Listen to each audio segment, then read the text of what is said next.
Գրականության աշխարհը, ինչքան երազ ու երազանք կա այստեղ, ինչքան թռիչք ու ճախրանք, ինչքան հեքիաթ ու իրականություն։ Հիրավի խոսքը թև է առնում այս հրաշք աշխարհում ու տանում քեզ իր հետ հեռու, մարդկային հոգու խորքերը։ Քանզի այդ խորքից է գալիս նա ու արձագանքվում բյուրավոր մարդկային հոգիներում, դառնալով ոչ միայն ցանկալի, այլև հարազատ, ինչպես ինքը, իսկական արվեստը։ Վրեժ Իսրայելյան։ Գրականությունը ապրելու մի ձև է, այսինքն մարդ կյանքում ուզում է իրեն դրսևորել, մեկը լավ վազելով է դրսևորում, մեկը նկարչությամբ, մեկ ուրիշը չգիտեմ ինչով, ասենք ինձ մոտ կոնկրետ ամենալավը ստացվում էր այս գործը եւ ես սկսեցի պատմվածքներ գրել։ Եվ երբ սկսեցի գրել, իմ կյանքում շատ բան սկսեց փոխվել։ Սկսեցի արդեն ինձ հավատալ իմ ուժերին, որտեղ մինչև այդ ասենք սիրուն աղջիկների վրա համարձակ չէի նայում։ Այն շատ բաներ կար, որոնք ինձ թվում էր, թե ես չեմ կարող անել, բայց հենց սկսեցի գրել եւ ստացվեց 1-2 պատմվածք, զգացի, որ կամաց ես սովորական մարդուց վերածվում եմ գրեթե թագավորի, որտեվ այդ զգացողությունը այլևս ուրիշ ոչ մի գործ անելիս ես չէի կարող զգալ։ Բանն էր ի սկզբանե, ինչքան կարևոր դեր է ունեցել խոսքը, գիրը, գրականությունը մարդկային պատմության մեջ, ինչքանով է այսօր կարևոր այդ ամենը մեր կյանքում։ Հաճախ եմ մտածել, թե որն է, ասենք, գրականության խնդիրը, եւ կարծում եմ, որ մեր մեծ գրողներից մեկը կարծեմ Տոլստոյն էր, որ ասել էր, որ գրականությունը կյանքի հայելինն է։ Ճիշտն ասած, ես կոնկրետ այդպես չեմ մտածում, որտեվ գրականությունը մի պատմող կյանքն է, բայց ավելին է, քան ինքը կյանքը, որտեվ այդ կյանքի մեջ արդեն կա գրողի անհատ մարդու, ազատ անհատ մարդու ոգին, կա նրա թրթիռները եւ երբեք, ասենք, այն ճշմարտությունները, որ կյանքում կան, գրականության մեջ կոնկրետ չեն արտահայտվում, հենց այդպես, ինչպիսին որ կյանքում կան։ Գրականությունը ընդհանրապես փորձում է այդ ճշմարտությունները ճանաչել, գնալ դեպի այդ ճշմարտությունը եւ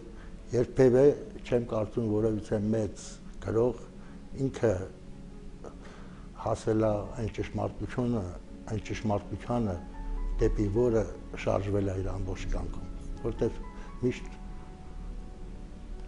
գրականությունից ավելի հեռու է մնում ճշմարտությունը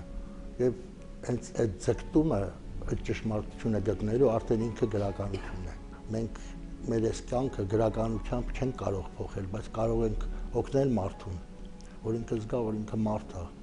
իր դիմագիծը չկորցնի, ամեն մի հաստափորի, հաստավզի առաջ չխոնարհվի, կարողանա ինքը իր արժանապատվությունը պահել, որտեվ իր սերունդները այդ արժանապատվությունից են կերակրվելու եւ ոչ թե այն փողից կամ չգիտեմ ինչերից, որ ինքը թողելու է իր սերունդներին։ Վերջ-վերջո այդ արժանապատվությունն է, որ մնում է իր սերունդներին այն ձևով, որ ինքը տալիս է, մնացած ամեն ինչ փոփոխվում է։ Ազգային արվեստ, ազգային գրականություն, անհնար է հասու լինել առավել եւս ստեղծել ու ստեղծագործել այդ ոլորտում առանց ազգային արմատների հետ ունեցած ներդաշնակ կապի եւ իմացության։ Մենք ոչ թե մտածելով ենք ասում, որ գրողի կապ իր արմատների հետ պետք է պարտադիր է եւ այլ կերպ հնարավոր չէ։ Եթե նա գրող է, ուզի թե չուզի, եթե նա գրող է, թեկուզ կամ թեկուզ սովորական մարդ է, որը չի կեղծում, անհնարին է, որ մարդ կարողանա իր արմատներից փախչել։ Շատերն են փորձել փախչել իրենց արմատներից, բայց մեկ է, այդ իրենց հոգու մեջ այդ բանը ունեցել են։ Որտեղ արմատից ուր փախչես, ոնց որ փախչես, ասենք հայ ես, ասես ես հայ չէ։ Այդ հայ ես, դու եթե նույնիսկ գտնում ես դա վատ բան է, դու արդեն հայ ես, դու եթե գտնում ես դա դատապարտված ես, դու դատապարտված ես, հայ ես։ Նույն ձևի դու դատապարտված ես քո արմատներին։ Եթե ուզում ես որպես մարդ ապրես։ Իսկ հեշտ է, ասենք, ձևացնել, թե մոռացել ես քո արմատները, բայց մեկ է, ինչ որ մեկը քեզ վերադարձնելու է դեպի քո արմատները, որտեղ քեզ որպես մարդ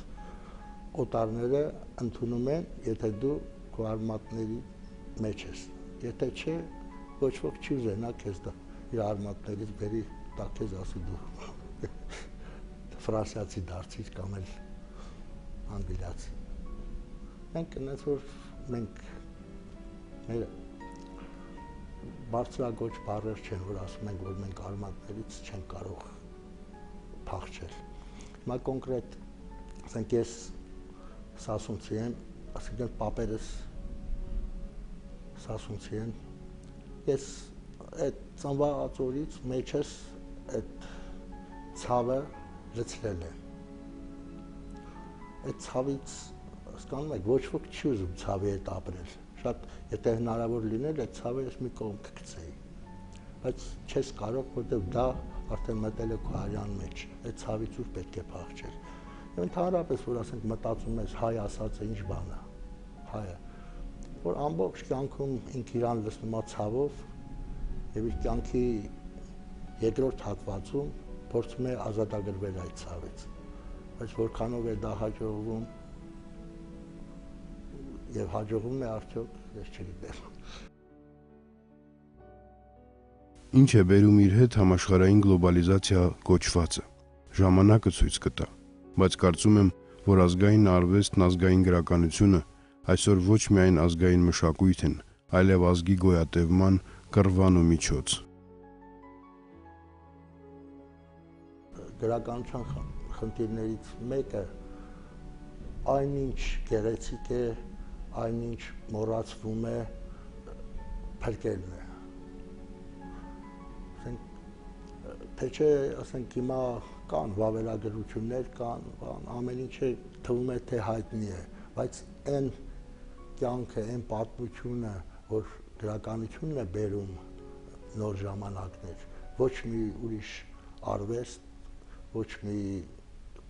պատմական, ոչ մի երկով չես կարող։ Այսինքն այն ինչ որ Սերվանտեսն է տալիս, ոչ մի պատմություն չի կարող տալ մեզ։ Նույնը ասենք մեր դեպքում, ասենք նարեկացին են ինչ որ տալիս է կամ ասենք խորենացինական, ուրիշ ոչ մի կերպ մենք այդ բանը չենք կարող իմանալ։ Հենց հիմա այլ գրականության ասենք խնդիրն է իր շրջապատի մասին հոգալը, բայց ինչպես։ Իհարկե այդ վտանգները, որոնք կան մեր առջևում տեսնում ենք, մեր գրականության ուժը առանց գերագնահատելու այդքան մեծ չի, որ կարողանա մարդուն փրկել դրանցից, բայց գոնե սկզբում ասացի, որ կարող է մարդու մեջ արթնացնել մարդկայինը, աստվածայինը եւ այն իսկական մարդուն։ Ժամանակն իր նոր պահանջներն է անընդհատ դնում մեր առաջ։ Միշտ չէ, որ հնարավոր է լինում պատվով դուրս գալ այդ իրավիճակից, մասնավորապես արվեստի ասպարեզում։ Փոխվում են չափանիշները, փոխվում են արժեքները, եւ դա նաեւ հղի է վտանգավոր հետևանքներով։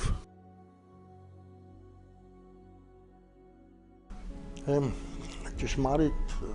ասենք գրականությունը, արվեստը, հենց դա ուժը նրանում է, որ ժամանակային այդ փոփոխություններին, հարվածներին չի ենթարկվում, որտեվ ասենք ինչ պետք է փոխվի մեր կյանքում, որ Դոն Կիխոտը մենք չընդունենք։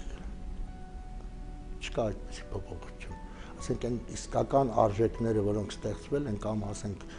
Բեթհովենին, Մոցարտին սկսես չընդունել, չկա այդպիսի բան։ Բայց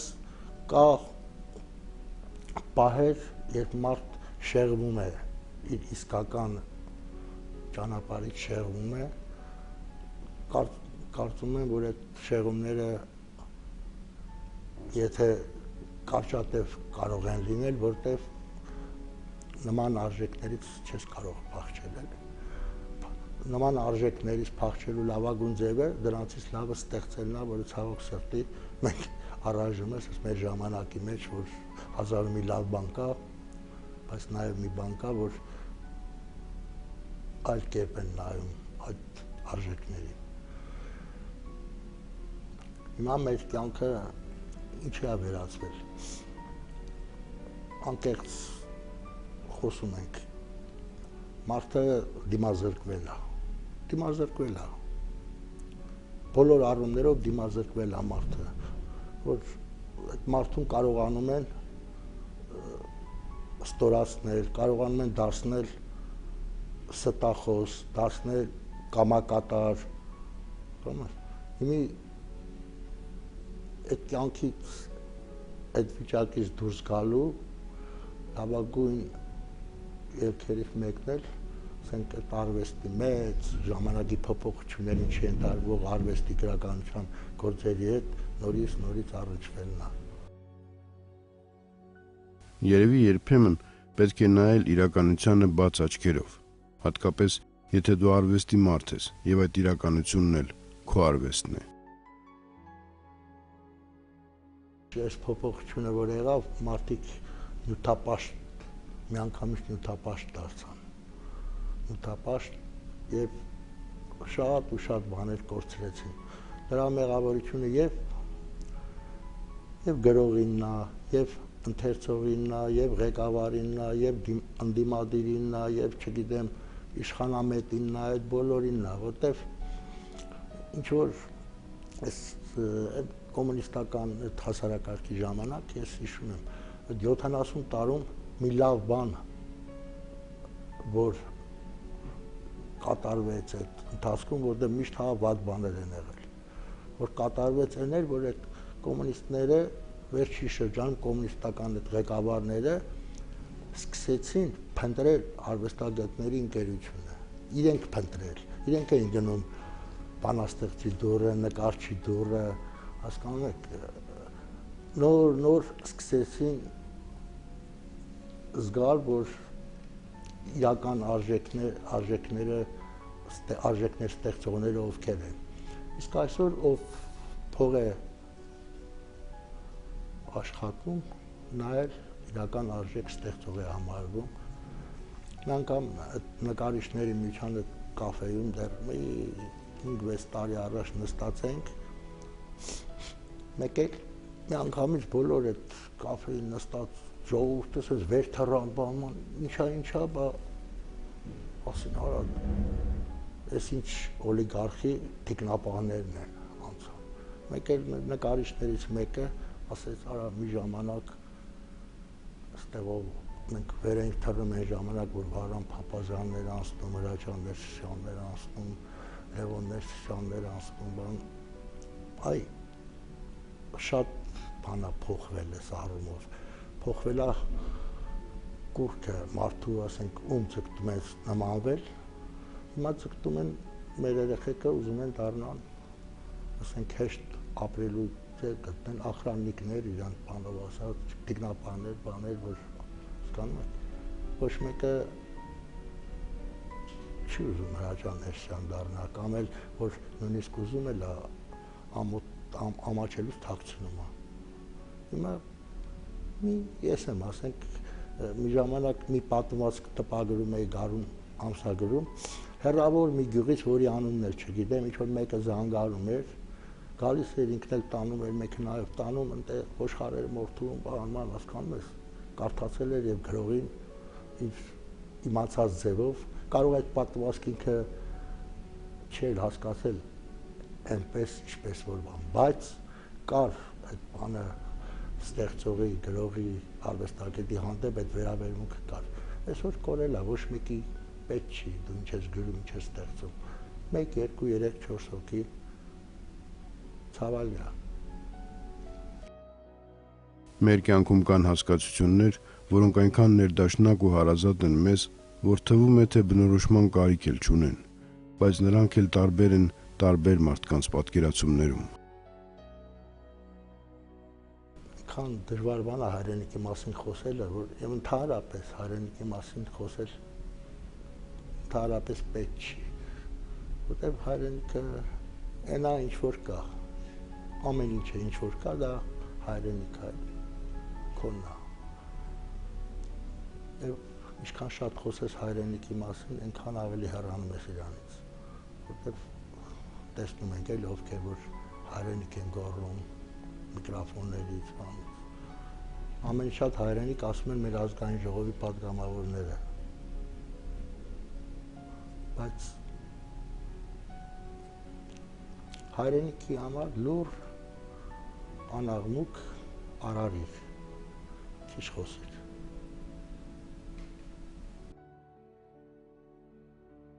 Հավատի մասին։ Կարծում եմ մեր իրականության ամենաանհրաժեշտ իրողություններից մեկն է։ Հավատը բարու, գեղեցիկի, արդարի հանդեպ, քո ուժերի հանդեպ, մինչև հավատն առ Աստված, որն էլի վերջո պայմանավորում է քո ապրելակերպն այս աշխարհում։ Առանց հավատի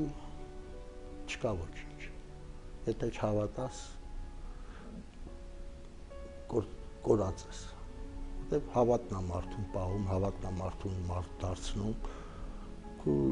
երեխային պետք է հավատաս, այդ հավատալով սիրես նրան, քո երեխան քեզ պետք է հավատա, դու պետք է հավատաս, առանց հավատի հնարավոր չի ոչ մի բան անել։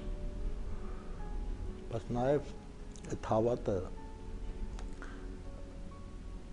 երբ որ կույր հավատ է դառնում, դա արդեն վերածվում է աղետի։ Ասենք մենք այդ ձևի հավատացյալներ եղել ենք մի ժամանակ, որ հենց վերջերս մենք տեսանք, թե Հյուսիսային Կորեայում էլի հավատ էր, հասկանում եք, մարդկանց դարձրել էին անասուն, նույն այդ հավատի միջոցով։ Դրա համար իմ ասածը ամենևին այլ են